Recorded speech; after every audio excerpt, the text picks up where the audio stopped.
Welcome back to Grassroots Media, and welcome back to this week's edition of the Greene County Express Stephen Gregg Show, where we cover everything on the hardwood with the South Greene Lady Rebels basketball team. As always, I'm joined here with head coach Stephen Gregg. Coach, how are we doing this evening? All right, you? Doing well. Back from the new year, back from Christmas break. How was everything for you?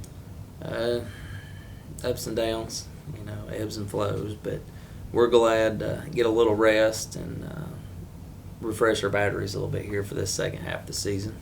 I know since the last time we talked, it was all the way back in the middle of December, right towards the end of kind of your regular season before you went into the Ladies Classic. You got a little bit of a break before you went into that, and then you had a tough time in the Ladies Classic, had a lot of good competition to play. I think you ended up going 1-3 in this year's edition. Take me through the Ladies Classic from beginning to end and some of the things that you want to improve on going forward out of that. Leading up to the Ladies Classic, we had a pretty good gauntlet run there. We were 10-2 going into the Classic, and we actually picked up a fifth game.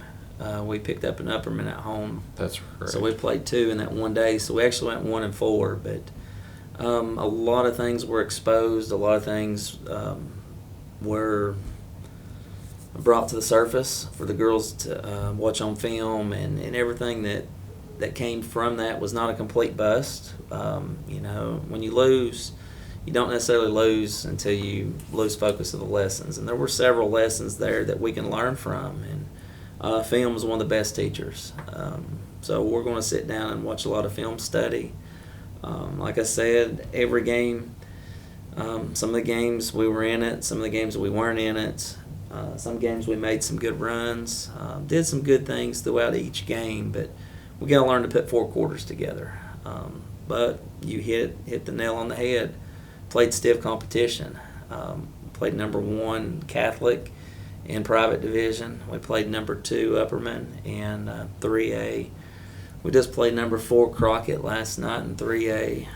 It just goes on and on and on. The caliber of teams we played. So, we enjoy playing in that tournament for the fact that you get a lot of games in.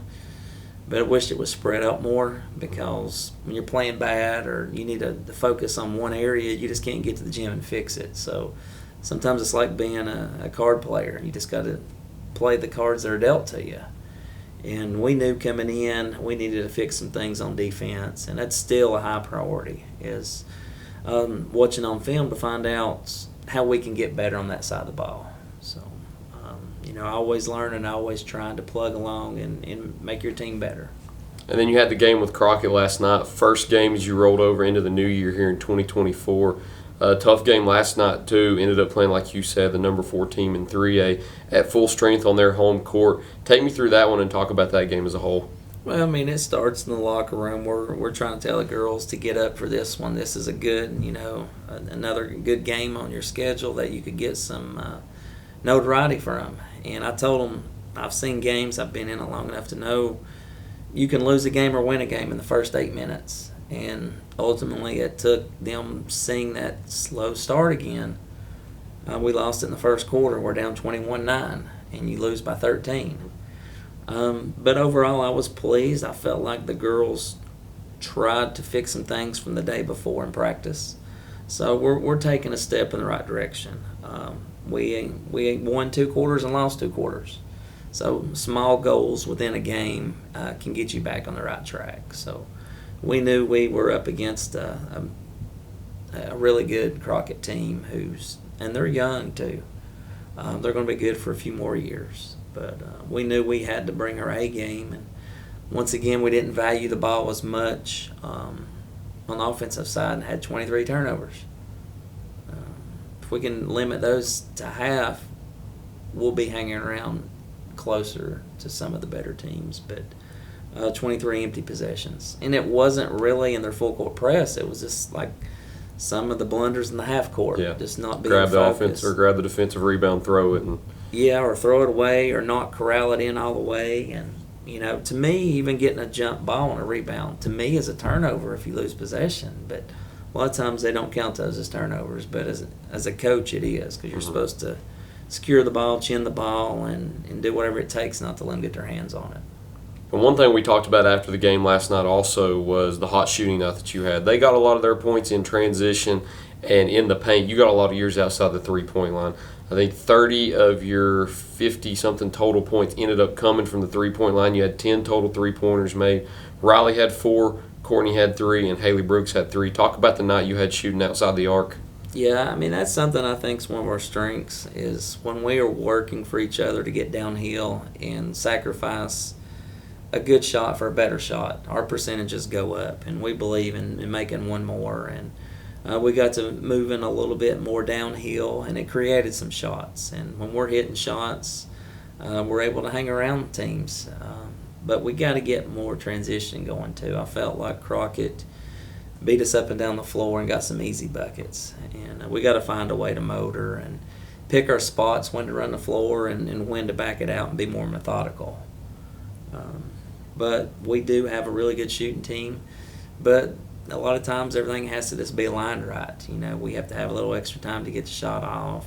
So we're working hard on getting kids to be more comfortable with the ball and try to get downhill and create, you know, a double down or play a little bit more inside out. So we got to establish more of an inside presence in order to do that. Like right now, we got to find somebody in the middle that's going to go take some pressure off of us. And we look around, other teams have that. And, you know, we want that. We want somebody to come in and say, hey, we got to respect this girl from the foul line or her ability to drive. And that's part of us growing and seeing the direction we need to go. Hopefully that hot shooting continues too, because the next game you'll be here in your own gym, so you'll be a lot more comfortable out on the floor shooting those threes. You've got Granger up next. We'll go ahead and take a break before we get into that first. So we'll be right back after this commercial break here on Grassroots Media. Pizza Inn offers contactless buffet to go with JoJo's Family Feast or anything on our menu for carryout. We also honor birthday parties and cater to businesses and large events. We make it easy. Call us today. Pizza Inn Greenville. Tommy's Plumbing has provided professional plumbing services to the residents of Greenville, Tennessee for over 30 years. Our experience and reputation have helped us grow our business to add locations in Jonesboro, Tennessee. Tommy's Plumbing is local and family owned, and we offer a full line of plumbing services, such as kitchen faucet, shower faucets, commodes, and bathroom faucets, as well as drain cleaning. We also provide outside plumbing work, such as septic and sewer drain cleanouts, as well as repair and replace. Tommy's Plumbing pretty much does it all. Tommy's Plumbing is licensed, bonded, and insured. Our quality workmanship and passion to provide our clients with expert service is second to none. We guarantee we have the best warranty around. For all your plumbing needs, give Tommy's a call at 638-3662. Welcome back to Grassroots Media. Welcome back to this week's edition of the Greene County Express Stephen Gregg Show, where we cover everything on the court with the South Greene Lady Rebels basketball team. As always, I'm joined here with Lady Rebels head coach Stephen Gregg. So you get back into your home gym this Friday night. The night this airs, you'll have Granger about the time this is rolling. You played them once this year already, had a 64-51 win right before the Christmas break. What do you expect when you go into that game on Friday night? The game was really much closer than the final. Seemed like we couldn't ever shake Granger. You know, they're really tough to play in their home gym. If I remember, were you trailing in the first half? May have been. I mean, it was just nip and tuck for a while, and it's just weird playing at Granger because sometimes you don't get the breaks, and they got a good student section. And I think we kept giving them some hope. Like earlier in the year, Granger, they're playing young kids, and I expect them to be able to handle pressure a lot better. So as the seasons went on, I've kept my eyes on them, even though they're not conference. They've gradually gotten better from game to game, and you know, there's no way of telling, you know, what their turnover margins are. You know, nobody posts all that stuff, but I can tell that they're getting more confident and securing the ball. So every possession is going to be more important, and it seems like they always shoot it good at our place, you know. So I'd look at that one, and I don't say it's a double digit because it didn't really feel like a double digit. Mm-hmm. I can actually remember, you know, a really big-time shot was Ava Clark just draining a three at the top of the key there just to give us a little bit of breathing room there in the fourth quarter. But they do a lot of good things. You know, they work hard to get their shooters some shots, and so I expect nothing less than just a hard-fought game down to the final. And then next week you start the week with West Green on the road, and you get back into district competition. You have 2 district games next week. I just talked about it with Terry. Once you get into January, you feel like you have conference games almost back to back every week, or you have one every week because you get into the thick of things. Now with Hampton coming in, you've got those 2 extra games. So they're more important now. You've got West Green next week on the road to begin the week. What do you expect going into that game? I mean, just I feel like we've done our part, beefing up our schedule. We've been very battle tested, and it continues to get harder and harder. Like we just got off playing Crockett last night. We've still got Dobbins Bend, and I think that's the next one up on the plate after these games.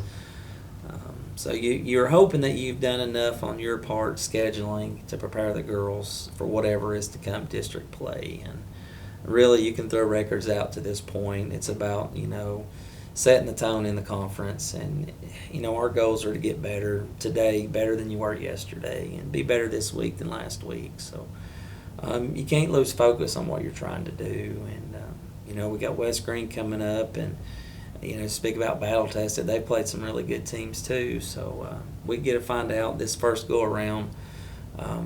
Thankfully, we've already played Hampton and got that one behind us, but, having to go to Hampton is not going to be an easy place. But this is when it starts to get, intriguing and interesting here. There's been some good non-conference matchups, and there's been some good games here and there, but everybody's really worried about what you're going to do in conference play. And then, speaking of that, you follow that West Green up with Happy Valley. And then you talked about it. You get into a pretty good part of your schedule right there where here coming up you have Granger, West Green, Happy Valley, Dobbins Bennett, Chucky Doak, your next 5 games. The good news is you get a lot of those at home, but you get 3 conference games in that stretch too. Won't speak about them too much. You've got those 2 coming up right now that I know you're focused on with Granger and West Green. We'll talk about those the next time we come in here, but that's all we've got this week, Coach. I want to thank you for sitting down with me once again. Thank you all for watching this week's edition of the Greene County Express Stephen Gregg Show. We look forward to seeing you next week here on Grassroots Media.